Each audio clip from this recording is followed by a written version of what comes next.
no privileges of any kind. Pretty much the basic rights they were allowed were a little bit of sleep each day, food, leftovers, the harshest treatment. They were not allowed to speak to any of the crew. It was very, very, very bad that this was going on. But Hubbard's statement to us was that it's going to take a lot more ethics and a lot more punishment than anyone can easily face up to get this whole world back in shape. And at that point, I believed that statement. Human emotion and reaction is the way humans were. And he didn't especially regard humans very highly. He liked the idea of the doll bodies that were in other civilizations. Doll bodies didn't have human emotions and reactions. They were, I guess, like Spock, just very analytical. You just get the job done. No emotions there. Love is not a sentiment that's known or cared for. And that's, to me, the tragedy, because he put that, I feel, into the organization, into the way of being in the organization. Hubbard even consigned his own son, Quentin, who was a senior auditor on the ship, to the RPF. Quentin really was a real sweet kid. He was a real nice guy and very soft-spoken, and it was very difficult for him being Hubbard's son and being put on in this very high position, and I don't think he was that interested in it. He just wanted to be a pilot, and also the fact that he was gay, and that's a very tough thing in Scientology, to be gay, because especially that kid, to be Hubbard's son and to be this top technical person and be gay, that would be a horrible thing to be wrestling with and suppressing all the time. Quentin was sent to the RPF after he committed the sin of trying to commit suicide. 2 years later, he succeeded. Hubbard saw it as a betrayal because everything was referenced around him. The world was doing everything to him. This technology that was supposed to work didn't even work on the senior person of all technology, Hubbard and his son. No, he just saw that as an attack from his son. And that's, the love was gone. He had lost love.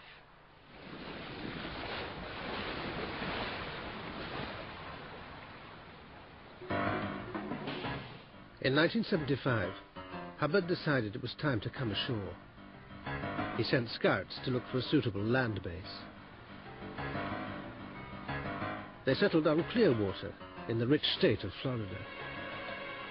He stated coming ashore would be profitable because we could get so many more people to the Flag Land Base, as it was to be called, for auditing and training. And he also wanted to concentrate on getting professionals to the land base because, of course, they had more accessible money. They had pension funds, they had children's education funds, and some of these he named that were accessible. Hubbard knew Scientology would be unwelcome, so he devised a top-secret battle plan. He called it Operation Goldmine. Using a cover name, the United Churches of Florida, Hubbard issued secret orders to take over the town. These orders, in effect, very clearly stated, move into this area, find out who your friends are, develop them, find out who your enemies are, destroy them, and then move into every possible area of community life, business, social, religious, education. The plan worked. Clearwater is a Scientology bastion. Scientology owns many prime sites. Big-name Scientologists like Lisa Marie Presley have moved in. Get all the big high rollers, you get the people with the dollars, and you can make a fortune.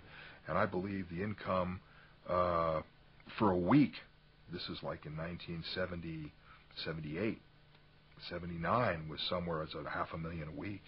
I mean, that's where the big bucks started to be made, when you could do that. With the money rolling in, Hubbard moved to California, where he'd play his last great role. His ambition was to film sci-fi blockbusters based on his books, but he ended up making Scientology training films. the movie mogul, Cecil B. DeMille. You know, it was like he was. He tried to be bigger than life, but he just wasn't.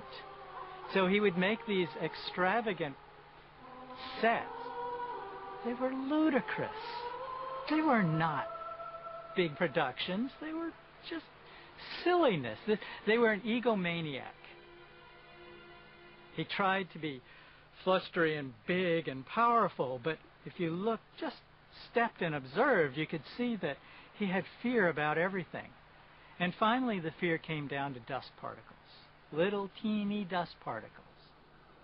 He had phobias about dust. He had phobias about smells. He had phobias about sounds. So he would hear sounds that weren't there, and he would scream at the sound technician. And he would see things that weren't there, and he would scream at the people who were framing the shot. And he would smell smells that weren't there, and he'd have people rinse his clothing some 13 or 15 or however many times. In 1977, while Hubbard was away making movies, the FBI caught up with the Snow White operation and raided Scientology headquarters in Los Angeles and Washington. Hubbard's wife, Mary Sue, and 8 other Scientology executives were convicted and sentenced for conspiracy and stealing government documents. Hubbard disappeared, never to be seen publicly again. After living in a succession of hiding places, he ended up on this secluded ranch in the California hills. Secrecy has veiled his final years, but one man, Robert Vaughan Young, who was then a Scientology public relations officer, was later given a description of Hubbard by one of his guardians. This, and evidence from Hubbard's autopsy report, paint a sad picture. He had grown a beard, he had grown his long hair. The nails were long, very much in the same problem as they found out with Howard Hughes, unkempt nails. Neighbors, there was a neighbor that walked in on him one day, and he had become very frightened and suddenly scurried out of the barn. He was frightened to meet people. He was terrified of meeting any new people. He was disappearing down into this little strange world of his that he had created. And the irony of this is a man that was promulgating and telling the world that with my technology and ideas you can get bigger and bigger and bigger, and yet he was shrinking down until finally he was hiding. On January the 24th, 1986, Ron Hubbard died. The Church of Scientology said he'd simply quit his body to continue his work elsewhere. Him dying suddenly made him very mortal. And the last thing we could have is to have Hubbard be mortal. So a story had to be designed. And the story is that he went off to research the next level. And what's amazing is how the Scientologists bought this without any questioning. They bought it.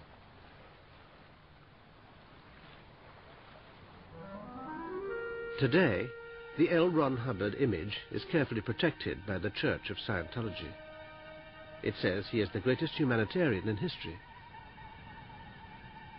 Hollywood has named a street after him, and millions of dollars roll into Scientology every year.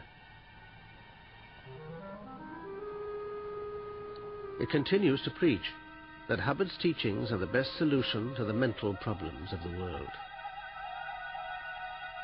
The personal tragedy is, one mind Scientology did not appear to help was that of its founder.